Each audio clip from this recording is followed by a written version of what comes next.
It's over a month since the Hamas triggered the latest and arguably among the grisliest round of conflict with Israel.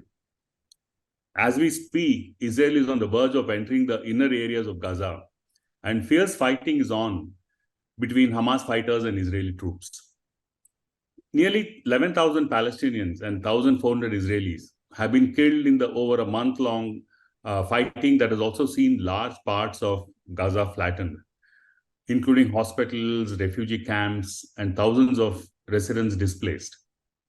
What is also of concern is that there are no signs of an end to the fighting. The Israeli Prime Minister Benjamin Netanyahu has ruled out a ceasefire despite pressures from around the world, not including its main backers, the US and the UK. Netanyahu has said Israel will take charge of security in Gaza indefinitely once the conflict is over, which obviously means total occupation of the strip. But really the question right now that is facing us is, how long will this fighting go on? When will this conflict end? And the other larger questions, what will be the fate of ordinary Palestinians? And of course, the big conflict that's been going on for the last 7 decades. So what's going to happen to it? I mean, where is it heading? So to discuss these questions, we have two eminent guests today. Senior diplomat Anil Trigunath, who served as India's ambassador to Jordan, Libya, and Malta, among others. His key areas of interest include West Asia, or the Middle East, as the rest of the world calls it, Africa, and Russia. His book, Evolving Security Dynamic in West Asia and India's Challenges, was published just last year. And it's a very interesting read and is available on Amazon. Welcome, Mr. Trigunath. Yeah, welcome, Anil. Ambassador Anil, yes. So, and also joining us is Sanjay Kapoor, the editor of Delhi's Hard News magazine and a very senior journalist who follows international news very closely. Welcome, Sanjay. Thank you for inviting. Yeah, so let's begin by an assessment of where from both of you, so what is happening right now in the conflict, and where do you think it's headed? I think we'll go with Ambassador Anil first. Thank you very much, Dakshin. This war is still on. Despite 1 month and thousands dead, many thousands displaced, and the kind of things that we are watching is something that is causing a lot of concern in the world now. As we know that when the Hamas's terror attacks on the Israelis happened, civilians mainly, that time virtually whole world, including the West Asia, Middle Eastern countries or the Arab countries, were sympathetic a great deal to Israel in that sense, and world community was essentially standing for them. But then, as usual, the problem with the Israeli establishment is that they only think from a security mindset. And therefore, the only thing that they know is just go and bomb indiscriminately very often, and killing a very large number of people. That's also part of their strategy. But at the same time, it is already a 1-to-7 or 1-to-8 ratio, if you come to think of it simply in terms of casualties. And what I see now is that they had undertaken this time a mission to destroy Hamas. Now, if you consider Hamas as a simple bandwagon of fighters, then you can destroy them, provided it is not an ideology. And if it is an ideology, it will survive irrespective. We also need to distinguish between the political and military leadership of Hamas. While the military leadership mainly, or the military fighters are there located in Gaza, we are, the political leadership is very well entrenched and enjoying the hospitality of Qataris in Doha.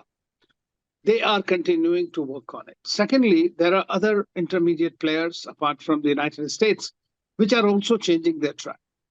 So in this war, we have seen that the Jewish lobby, which happens to be the strongest lobby, worked the American system, and the US was immediately there very next day, but warned them that Gaza's occupation is not acceptable, while telling them about their own flaws and faults and failures in different theaters like Afghanistan, like Iraq, like Libya. So they have already been trying to advise, but Netanyahu, they gave a blank check to him to continue to do as they do. Because I'm told by many Israelis that, many of the Arab country leaders have told us that if you remove, if somehow you demolish Hamas, that'll be a good thing.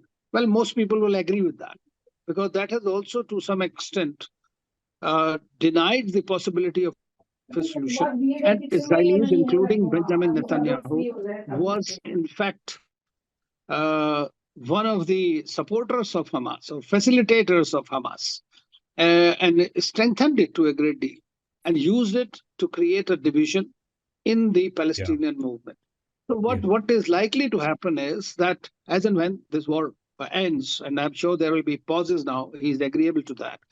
And the hostages are the main key to this resolution or cessation of the hostility of this war.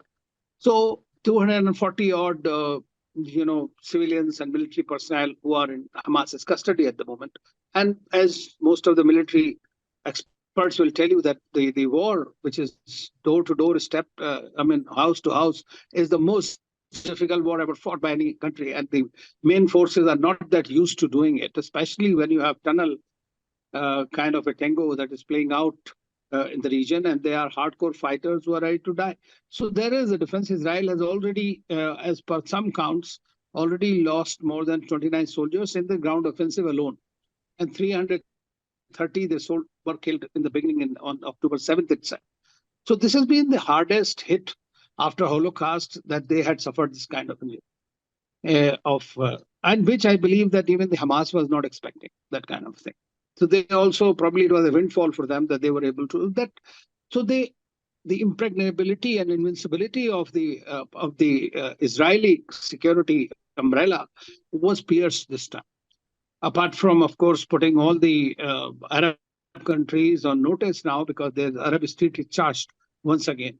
So I feel that once it is done, Israel would try to keep it. And the solution that I'm looking at the moment is, perhaps Gaza will be sanitized to a great extent. And then the Gaza will be perhaps made like, the Palestine West Bank today is divided into A, B, and C regions, right, where the security is controlled by Israel mostly. So they will try to do as D and do it. And maybe later on, once political future of Benjamin Netanyahu is sealed, you might have some other people who would like to talk some kind of a peace or accommodation. Okay. Thank you, Ambassador Anil. I'll come back to what you spoke a little later. We'll hear from Sanjay. Hi, Sanjay. Yeah. Thank you for inviting me, Dakshin, for this program. It's always wonderful to be here. And it was a pleasure to listen to Ambassador Anil Tuganayat. He's one of the most well-informed diplomats when it comes to West Asia. And it's always very, very good to get his perspective. And I think he's probably one of those very sane voices which are getting scarcer in India and everywhere else, who have been talking about what's really going wrong. But it's a very scary situation, what is really happening, because primarily you read about, air raids taking place, bombing, unrelenting on the people. It's like an open jail. 10,000, 11,000 people have been killed, 4,000 children. The numbers keep growing, and it's happening with the UN Secretary General going and talking about it and saying this should stop. You have other entities in South Asia and others talking about it should stop. But the bombing and the deaths that are taking place right under the supervision, the support of the United States of America and the West. It seems that, they are all party to it and they're complicit in whatever is happening.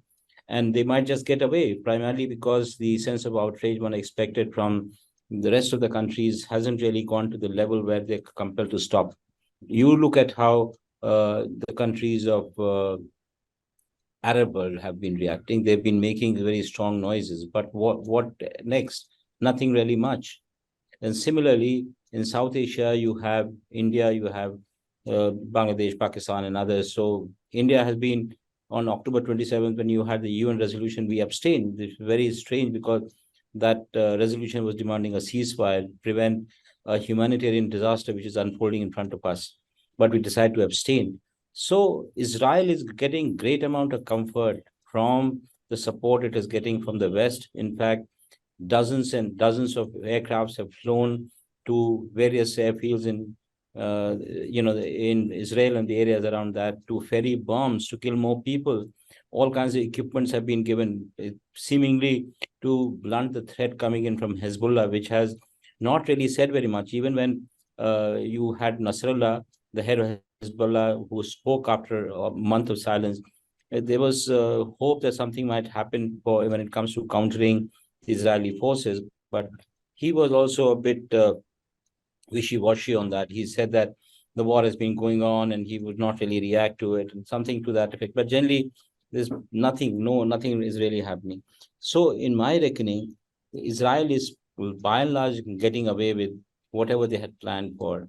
It seems like a huge, you can say, surprise for them, but I'm not very sure it was really a surprise. I'll tell you why. On August 28th, Al Jazeera did a report. I don't know, there was an author, I forget his name, where in the last paragraph of the report, he said, the writer, that Hamas and the EU and Israel Defense Forces are expecting a multi-front war. That was August 28th, about a month and quarter away from that. And there was a great amount of preparation going on. So why did the Israelis did not react to even a report like this?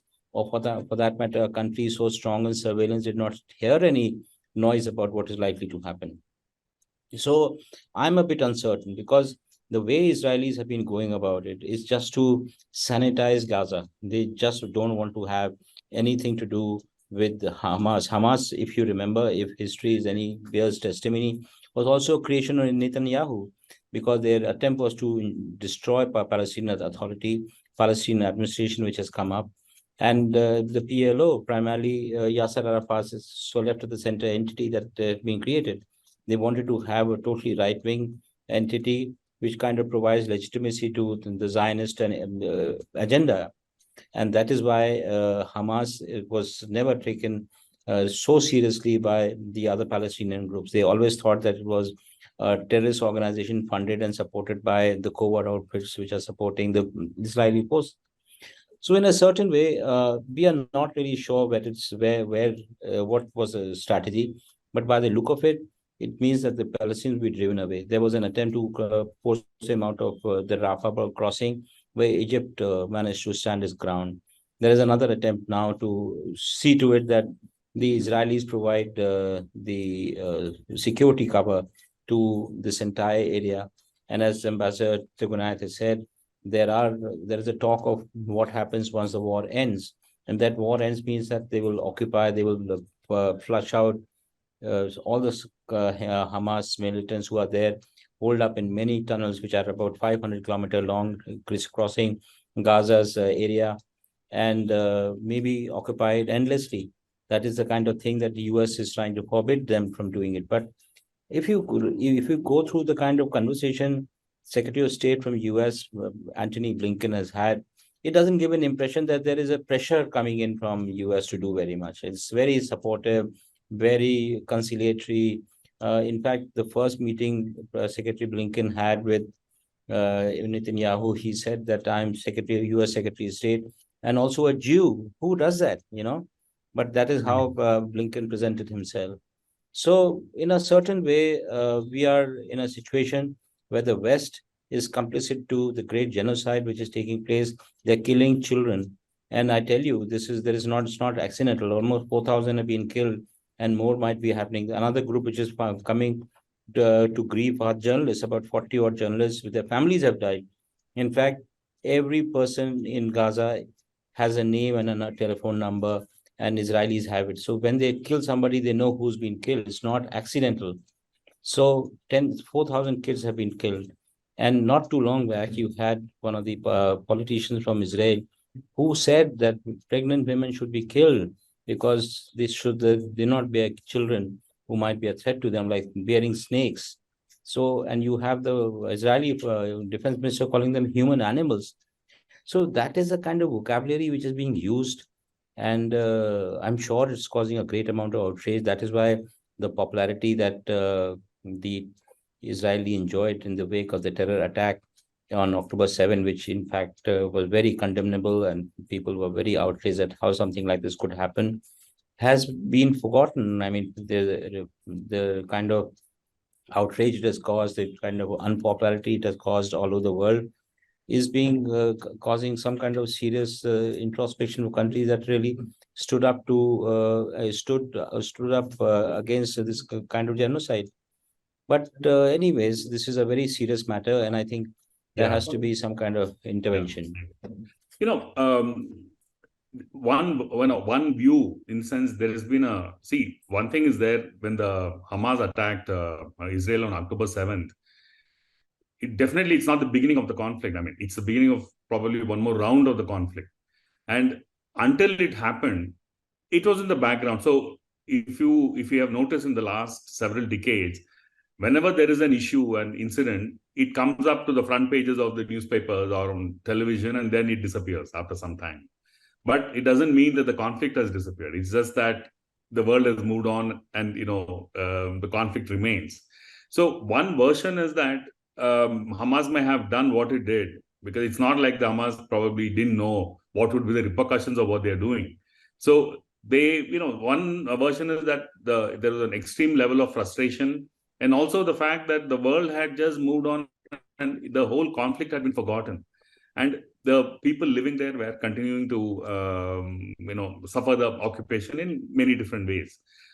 So the point here is, so right now, the kind of response that we see from Israel, in some ways, is not a surprise. This is very much expected, because even for much lesser provocation from the Hamas, there have been massive, counterattacks from Israel in the past. So the issue now is that by doing what it is doing, does Israel, you think, hope to smash the movement? Because the Hamas movement is very organically linked to the Palestinian people. After all, the Gazans voted for Hamas in 2006, and Hamas was in power. So there's an organic link between the people and Hamas. So I mean, how exactly do you think, just by using this force, will there be a shift in the conflict, or do you think there's going to be a change in the way the dynamics work in the conflict? I mean, what is your view on this, Ambassador? Well, you're absolutely right. I mean, the thing is that from the very beginning, especially after Rabin, we have seen that the Israelis have, especially under Netanyahu, they have always seen the conflict in terms of some kind of a war and through a security mindset, not in terms of the root cause of the problem which is creating this. And probably they did not want to solve the Palestinian issue. They always come up with some kind of an excuse or the other for not moving forward. One of these were, of course, creation or support to Hamas, and so that there is a divided house among Palestinians themselves. So the divided house helps Tel Aviv in continuing with its policies that it does. And then the settlements, about 500,000 settlers, which are there dotted across West Bank, that has changed the complete geography of the place now.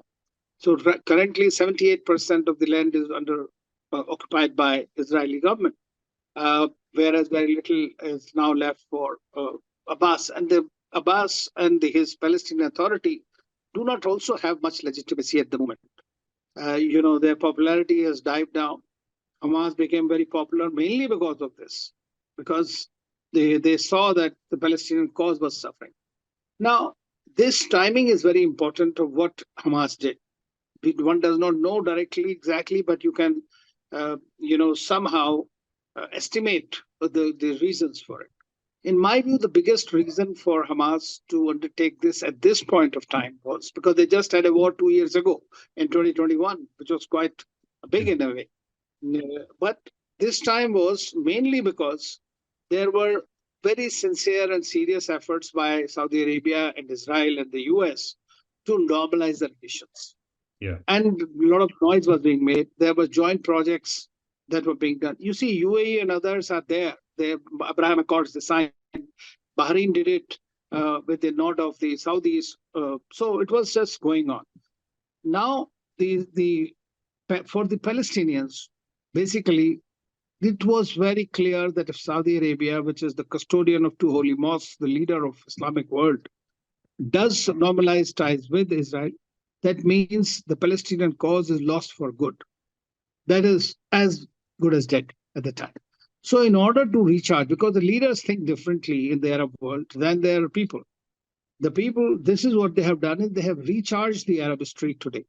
So irrespective of the fact what the leader wants, they just cannot go ahead and do something. That's the reason all those IMAC and I2U2 and all these are, nobody is going to talk about them anymore.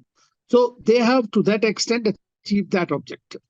Secondly, I think that this time, because the violence has been far too lethal, the Israelis have also realized that every time there has been a war, this is the fourth or fifth war, the Hamas has come out much stronger. And what they did this time was unanticipated and unimagined by the Israeli outfit, or the world for that matter, the way they did it and what they did. So therefore, now in the end, whenever National Commission is set up, it goes into all the details of the various kinds of lapses and leaks that happened and what was the reason that all this could happen to the Israelis. I think that the Americans today are also, despite the fact that they are fully supporting them like an ironclad friends, irrespective, are under tremendous pressure themselves. We have seen that Blinken had come 3 times, Biden came once, and his Austin has come, and all kinds of people are coming today. William Burns, the CIA director, is in Qatar. So they're all talking about this, that how to first arrange a ceasefire. Netanyahu, in the public view, obviously is saying he may agree to some pauses, but not to the ceasefire. But in my view, he is also under pressure from the Americans. If you see the G7 foreign minister's statement today from Tokyo, very clearly mentions about it, that there should be a ceasefire, that all this could be happening.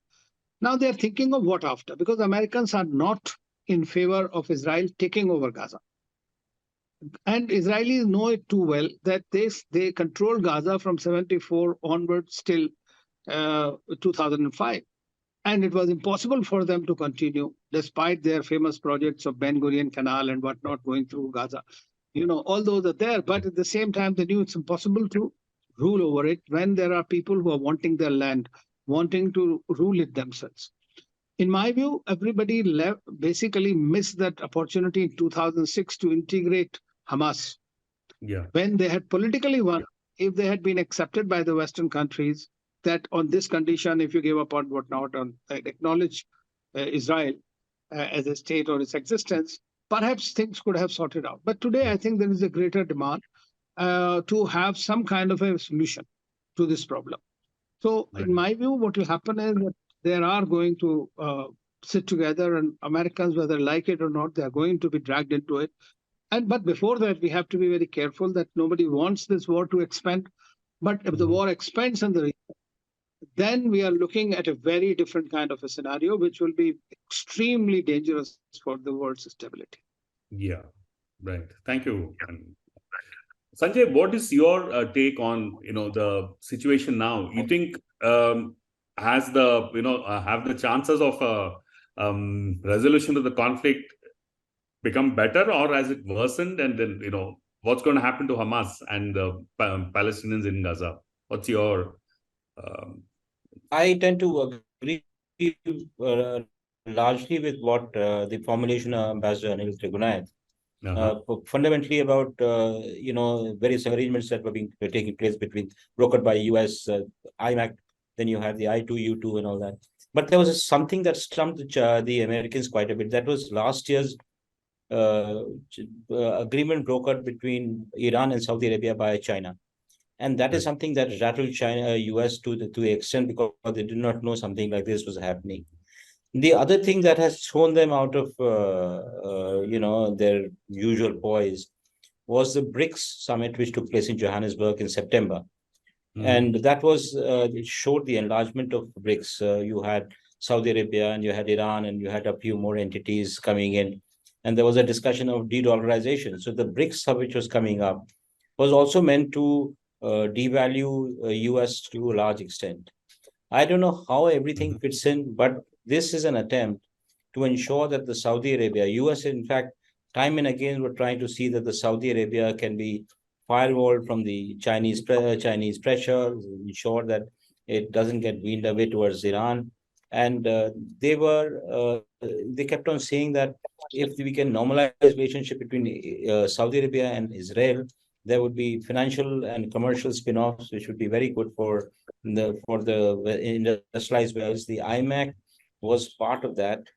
And when that incident happened, it put IMAC, which had been announced in the post G20 situation, uh, into a situation where nobody was talking about it.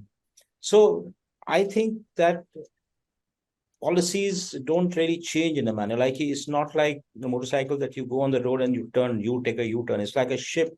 It takes a while for it to turn back, you know. So Right. when they make up their mind that Saudi Arabia has to be normalized with Israel, there has to be something that we would probably the jigsaw puzzle, some pieces are still missing. We probably see them later showing up because Saudi Arabia has not severed relationship or not relationship, but they have not really, you know, distance themselves from what the US is trying to do with Israel. They put stuff on hold, but I think they would go ahead and do it. Right. So this is, in my reckoning, a movement which is taking place. US wants to neutralize China, wants to neutralize Russia. They are also thinking of how they get out of Ukraine. So you have to look everything from the point of view of, different geographies. You have not too far away things happening in Ukraine. If you look at the world map, happenings in the Gulf are not very distant. In fact, the Jews even moved to Ukraine to a large extent. And Ukraine, for some time, was an anti-Nazi movement. Right. That was, but later on, the accusation was that the Nazis were, involved in whatever really happened. Russians keep on accusing that Mr. Zelensky behaves like a Nazi. Right. So if you look at it, these are things that we have to see in the coming days. Would the Ukraine war end? Because for last 1 year, it has caused great amount of, uncertainty when it comes to the economy. If it is going to end, at what level? Will Ukraine continue to be in the state that it is in? Yesterday, the European Union's lady announced, she's the head of the entire EU. She announced that, Ukraine very close to becoming part of of EU. So in a certain way, if you look at it, there are things that are happening. There's a big churn. There are two wars which are taking place. One has to end. And when one ends, whether the second one will end or not, we have to see we have to assess that in the coming days. Thank you. Right. Ambassador Anil, Sanjay, in fact, was talking about India's abstention in the UN. Does it betray a kind of a confusion as far as policy is concerned? Or is it a concrete attempt to change the narrative as far as India's view on this whole conflict and the Palestinian issue, Hamas, and what's your take on that? Well, I think that to be fair,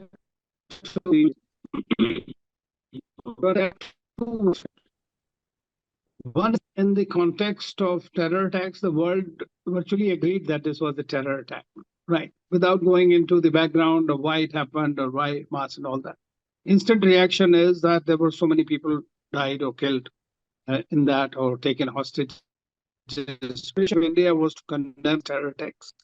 And now this comes from a point from where that every time India has had a problem, whether it is any kind of a terror attack in India, Israel has one of the few countries that have stood with us always.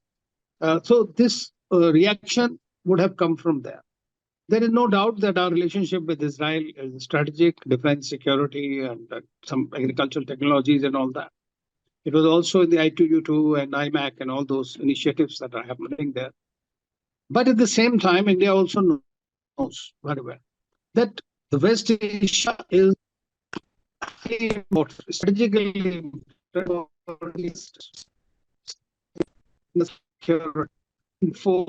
the response to a question. India reiterated its position of the solution war. Thereafter, Prime Minister Ali was approved, but once again, college and all that has started supplies humanitarian relief of Palestinians.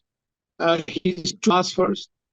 He did call Netanyahu. He called him recently. Dr. Jaishankar also did not speak to the Israel very much on this, but it's only just last week before he spoke to the Iran. Now, so I don't see that there is a policy change.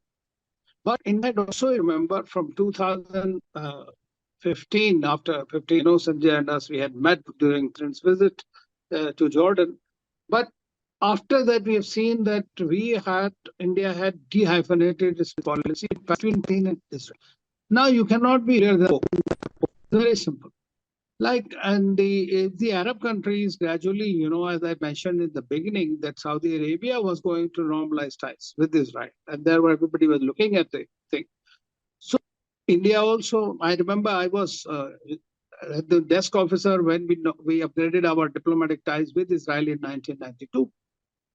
So that since then, we have seen that we have continued to engage with them, but I doubt very much that there is any policy difference. Now, the UNGA resolution, that India has not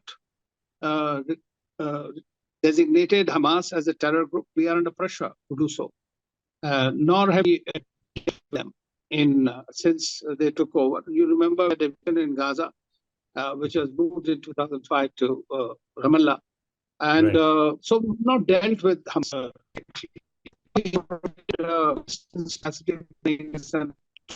Through the Palestinian Authority. So India stands for the two-state solution. Every time the maximum pressure was with the leaders, including with Iran and others. So I personally don't see it as a great change in policy. I would say it was in a sequential manner when you're looking at it. So Israelis are not happy with us that we abstained. So that's the thing. They would have wanted us to oppose the resolution, which you want to. You remember when Trump tried to make Jerusalem as the capital and recognize it, or Golan, for that matter, with Syria. India opposed it. Yeah, right. Yes. So see, that another last today, 170 countries supported the UNGA resolution. Has it made any difference so far? Nothing has happened after the UNGA resolution. It is just a crowd versus few, or whatever it is, but it does not have any teeth. Security Council, if it passes a resolution, Israel will continue to do what it does, because there is no punitive measure against this. Violated all UN Security Council resolutions ever since. So making UNGA resolution into a very big kind of shift in policy or something, I think will not be correct in my view. Right. How do you see this, Sanjay? The abstention? Yeah, this has been discussed quite a bit. In fact, this process of standing up for a certain cause is supposed to be a test of sorts. I mean, where do you stand on certain issues?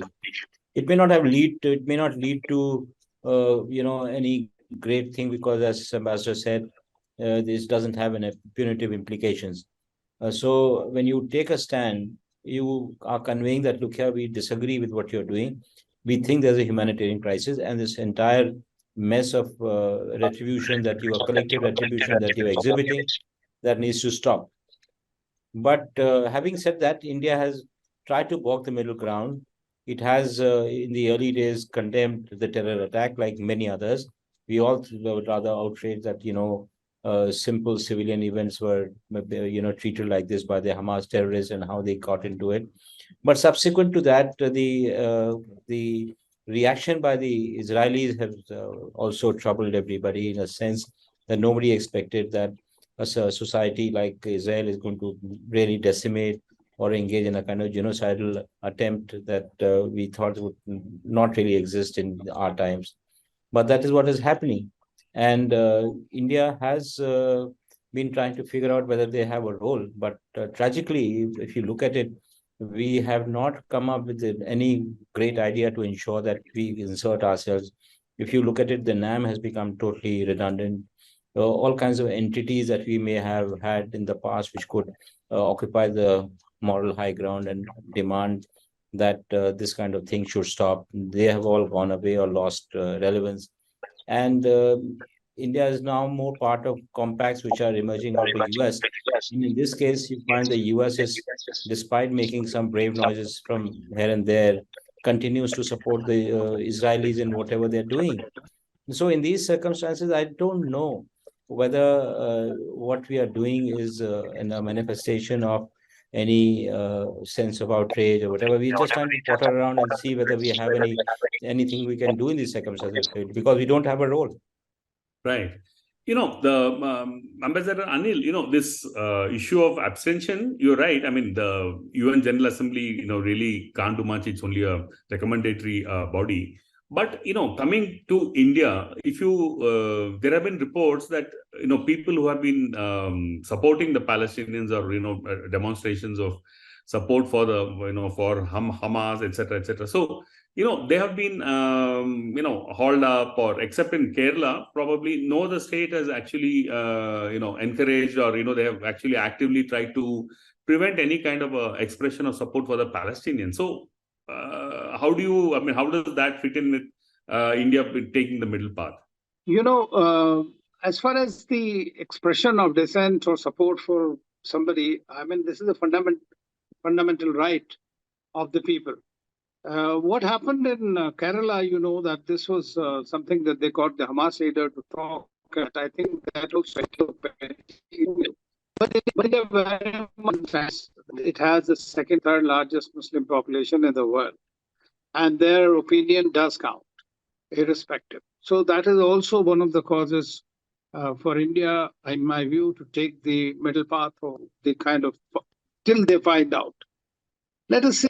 If there is if the war does not last a week or so, 10 days, and there is once again another resolution or something comes up at the United Nations, so I'm quite sure at that point of time, India will have rethought its strategy.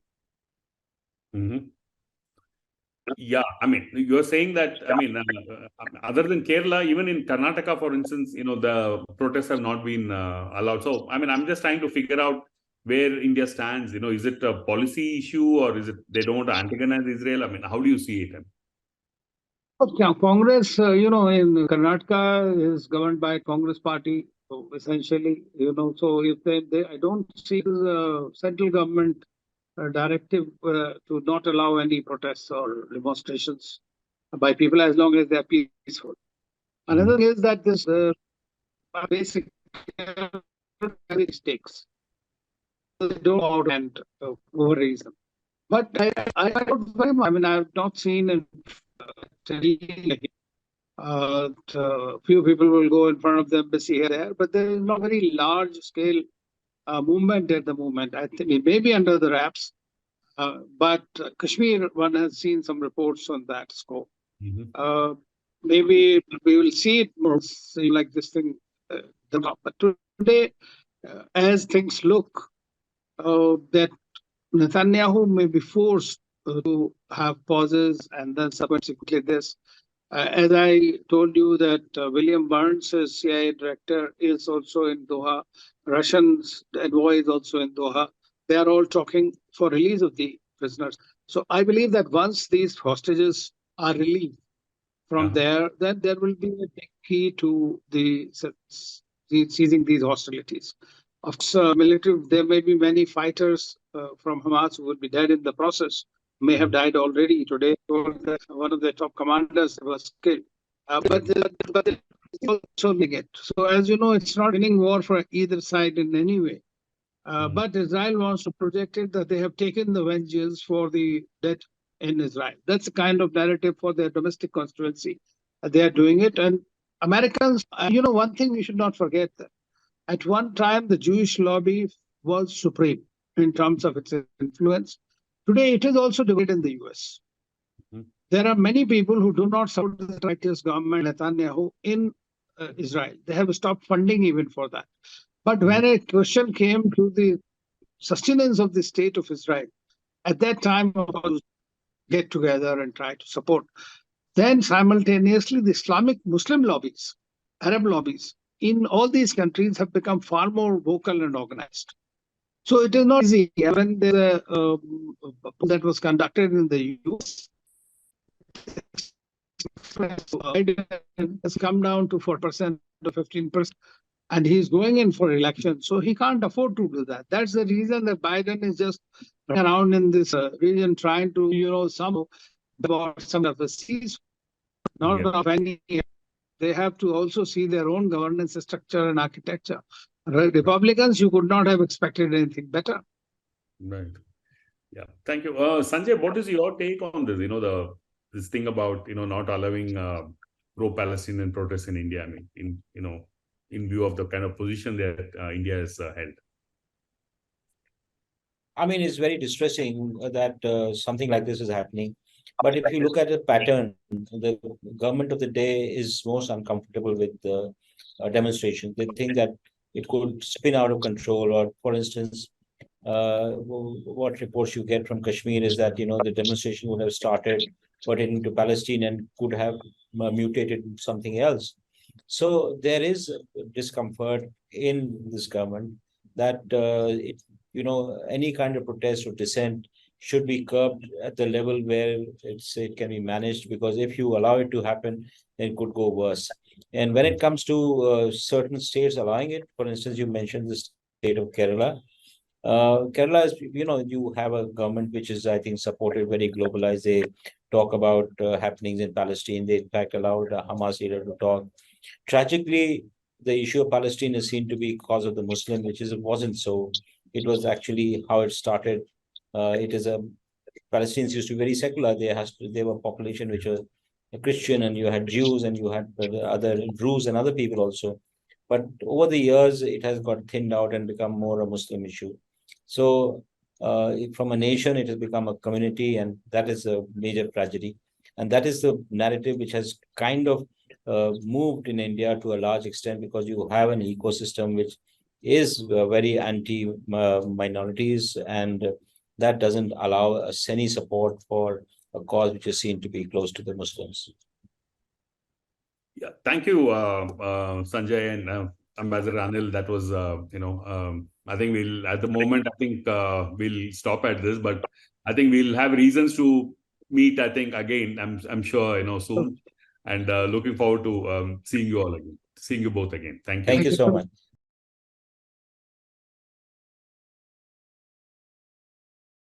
Subscribe to the Federal's YouTube page for more news and updates.